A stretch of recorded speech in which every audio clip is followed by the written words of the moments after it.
खुलुमबाय आं स्माinaoBasumatari गिबियावनो नोंथांमोनखौ आंनि चेनेलाव बरायबाय लोगोसे गोजोन फुंबिलिनि गाहाम हामलायथिखौ बावहरबाय नोंथांमोननि थाखाय आङो लानानै फैलायबाय सानसेनि माखासे गोनां खौरांफोरखौ नोंथांमोना अन्नानै खौरांखौ जोबजासिम खोनासंलांदो। दिनैनि गिबि खौराङाव दङ सीएम भिजिलेन्सनि जेआव परबतजरानि DFO अबिनाश बसुमतारीया बिल होनायनि मुङाव ठिकादारनिफ्राय 2 लाख रां लानाय समावनो हमजादों DFO अबिनाश बसुमतारी बिथाङा।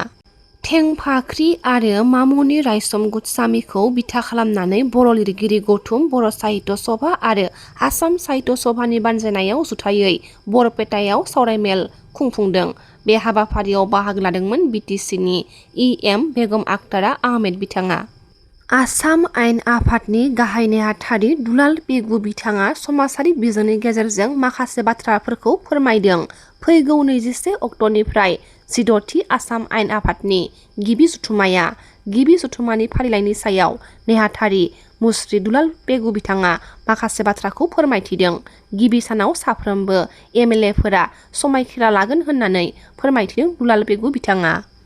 देहायारि जेंनाजों गोबाव समनिफ्रायनो भुगिनांगासिनो बर'नि थरसे गोजों हाथरखि मेथाइ खनगिरि सुलेखा बसुमतारी बिथाङा कलकातानि CK बिरला हस्पिटालाव देहा फाहामथाय लानो थांनायनि खौरां मोन्दों। सुलेखा बसुमतारी बिथांखौ मिलौदो देंखोगिरि बिथां गेदेमानि गोग्गो देहाया जाहाथे थाबैनो मोजां आरो गोग्गो देहायाव फैफिननो हायो बिनि थाखाय साफ्रोमखौबो अबं गसाइनि खाथियाव आरज गाबनो खावलायहरदों। DNRLM बिथांखिनि सिङाव गासै सा 71 DGP साखिनो लेपटप राननानै होनाय जादों। मानगोनां आसामनि गिबि मन्थ्रि बिथां डक्टर हिमन्त बिश्व शर्मा बिथांनि नोजोरगोनां दैदेननायाव आसाम सोरखारा गामियारि ओनसोलनि जोबथारनायसिमनि सुबुंफोरनिसिमबो डिजिटेल बेंकिं सिबिथाय होनो थाद'नाय गैयै नाजाबाय थादों। आत्मसहायक हानजानि आइजोफोरखौ बेंकिं थान्दै महरै दानाय बे नाजानाया गेजेरगिरि गैयाजासे गोथां मुलाम्फा हगारनाय DBT राहाखौ आरोबाव गोरलै आरो रोखा खालामनायनि अनगायैबो गामियारि आइजोफोरखौ बांसिन गावनि आखायाव गसंथानाय खालामगोन होननानै आसा खालामदों। रासियानि हादरगिरि भ्लादिमिर पुतिन बिथाङा फैगौ सेप्तेम्बर दाननि 12 आरो 13 अक्ट'खालि खुंफुंनो थाखाय ब्रिक्स सामिटनि थाखाय गोदान दिल्लीयाव दावबायगोन होनना मंगलबारखालि क्रेमलिनआ रोखा खालामदों। भारत आरो रासियानि गेजेराव गोथौसिन जाबोनाय रणनीति आरो रैखाथि हेफाजाबनि गेजेरजों बे दावबायनाया फैदों।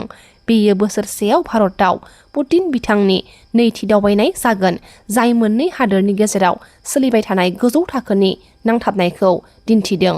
पुतिन बिथाङा सिगां 2025 मायथाइनि दिसेम्बर दानाव 23थि भारत रासिया बोसोरारि जथुम्मानि थाखाय भारतआव दावबायदोंमोन जायनि समाव बिथाङा गाहाय मन्थ्रि नरेन्द्र मदि बिथांजों गाहाय आयदाफोराव मोन्नैबो हादोरनि हेफाजाबखौ बांसिन खालामनायनि सायाव गुवार सावरायदोंमोन। सर्बानन्द सन'वाल बिथाङा हादोरनि गेजेराव वाटार मेट्र' सिबिथायखौ जागायनायनि सायाव नायबिजिरनो गोदान दिल्लीयाव मोनसे नायसंफिननाय जथुम्मा दैदेनदों। मिरु सोरखारा बे नाजानायखौ गासै मोन 18 सहराव जागायनो थांखि बानायदों जायनि गेजेराव गुवाहाटीआ गिबि खोन्दोआव सोफादेरजादों। श्रीनगर, पाटना, वाराणसि, अय'ध्या आरो प्रयागराज बायदि सहरफोराबो फेज 1नि बाहागो आरो आसामनि तेजपुर आरो डिब्रुगड़खौबो फेज 2नि थाखाय थांखि होदों। मिज'रामनि मन्थ्रि आफादा इनार लाइन पास ILP नि थाखाय गोदान बिथोन फोसावनो गनायथि होदों जायनि थांखिया रायजोआव हाबफैग्रा रायजो बायजोआरि सुबुंफोरखौ गोख्रों नायबिजिरनाय आरो नोजोर लाखिनाय। मिज'रामनि गिबि मन्थ्रि बिथां लालदुहुमानि मासि सामलायनायाव खुंनाय जथुम्मायाव बे थांखिखौ लानाय जादों होनना बिबानगिरिफोरा रोखा खालामदों।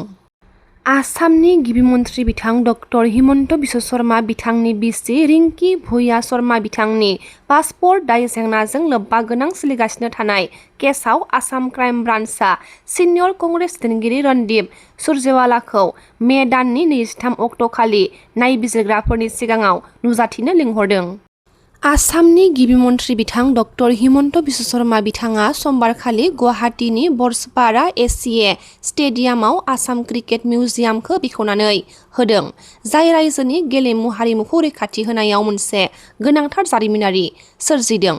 मिउजियाम बेखेवनायजों लोगोसे बिथाङा दा गल्डेन इनिं लिगेसि अफ आसाम क्रिकेट मुंनि मोनसे डकुमेन्टारिबो बेखेवदों, जाय 1948 मायथाइयाव आसाम क्रिकेट एसोसिएशन गायसननायनि उननिफ्राय रायजोआव क्रिकेटनि जौगाखांनायनि जारिमिनखौ दिन्थिदों। आसामनि गिबि मन्थ्रि बिथां डक्टर हिमन्त बिश्व शर्मा बिथांनि दैदेननायाव आसाम सोरखारा समाजनि गासैबो हारिसाफोरनि मोजां जानायखौ रोखा खालामनो थाखाय थांखि लादों। तामुलपुर जिल्ला खुंथाया प्रधान मन्त्रि आदिबासी न्याय महा अभियान आरो धरती आबा आदिबासी ग्राम उत्कर्षक अभियाननि हाबाफारिफोरखौ जाफुंसारै मावफुंनो थाखाय सप्तासिम सोलिनाय जर'खा मिशन जागायदों। बे नाजानायनि गाहाय थांखियानो जादों 45 VCDCआव सावस्रि सिबिथाय, सोलोंथाय आरो जिउ राहानि खाबुफोरखौ गुदि थाखोसिम लांनानै जाहाथे मोनफ्रोमबो गोनांथि गोनां मुलाम्फागिरिफोरा सोरखारनि बिथांखिनि मुलाम्फा मोननो हायो। आसामनि डिफुनि सानै उन्दै हिनजावसाफोरखौ दिल्लीथिं थांगासिनो थानाय मोनसे रेलनिफ्राय बङाइगाव जिल्लायाव रैखा खालामनो हादों होनना खौरां मोननाय जादों आरो बे केसजों लोब्बा गोनां सन्देह खालामजाथाव सा 3 सुबुं फालांगिरिफोरखौ ग्रेप्तार खालामनाय जादों होनना मिथिनो मोन्दों। डिफुनि मोनसे सोरखारि फरायसालियाव 10 आरो 12 थाखोनि फरायसुलि बिसोर सानै हिनजावसाफोरखौ बिसोरनि बिमा-बिफाया थांनाय सप्तायाव फरायसालिनिफ्राय न'आव फैफिनियाव गोमाना थानाय मोनसे खौरां होदोंमोन। पुलिस बिफाना फोरमायनाय बायदिब्ला आसाम पुलिस आरो सोरखारि रेलवे पुलिसनि जुथाइ हाबाफारिनि गेजेरजों हिनजावसाफोरखौ रैखा खालामनो हानाय जादों। दायनिगिरिफोरखौ हिनजावसाफोरजों लोगोसे समबारनि हराव डिफुआव लाबोनाय जादों होनना मिथिहोदों। आसामनि मन्थ्रि अतुल बरा बिथांनो गोदानै दाजानाय आसाम लेजिस्लेटिभ एसेमब्लिनि गिबि जथुम्मानि सिगां माखासे समनि थाखाय बिधान सभा आयदा बिफाननि बिबान होनाय जादों होनना मोनसे बिबानगिरि फोसावलाइयाव फोरमायदों। गिबि मन्थ्रि बिथां डक्टर हिमन्त बिश्व शर्मा बिथांनि दैदेननाय नैथि मन्थ्रि आफादनि सोद्रोमा बरा बिथाङा दानि समाव पन्चायत आरो हाजो ओनसोल जौगाखां, आसाम गोरोबथा मावफुंनाय, सिमना रैखाथि आरो जौगाखां आरो आबखारि बिफानखौ सामलायगासिनो दङ। हुम एफेयार्स मन्त्रालयआ सिटिजेनशिप रुल 2009आव सोलायनाय फोसावदों, जाय पाकिस्तान, आफगानिस्तान आरो बांलादेशजों लोब्बा गोनां आर'जलाइगिरिफोरनि थाखाय पासपर्ट फोरमायनायजों सोमोन्दो गोनां गोदान बिथोनखौ सोफादों।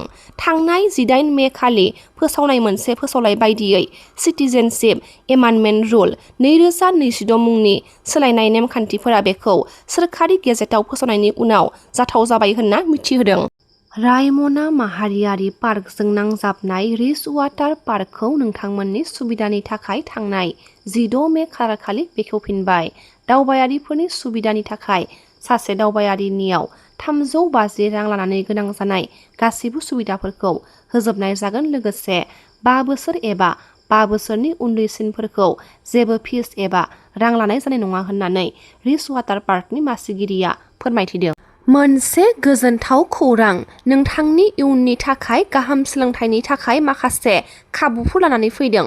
क'क्राझार इडुकेसनेल हाबआ CBSE आरो ASEB नि फरायसाफोरनि थाखाय थाखो 6 निफ्राय थाखो 8 थाखोसिम गासै आयदानि फोरोंथाय, थाखो 9 आरो थाखो 10 नि थाखाय मेथामेटिक्स, साइन्स, इंलिश, ग्रामार आरो एडभान्स मेथामेटिक्स, लोगोसे थाखो 11 आरो थाखो 12 नि थाखाय फिजिक्स, केमेस्ट्रि आरो मेथामेटिक्स आयदाखौ इंलिश आरो बर' रावजों फोरोंथाय होनाय जागोन होनना मिथिनो मोन्दों। आबुङै मिथिनो थाखाय जानबुं अनजिमा 8011942165 जानबुं अनजिमायाव फोनांजाब खालामनो हागोन।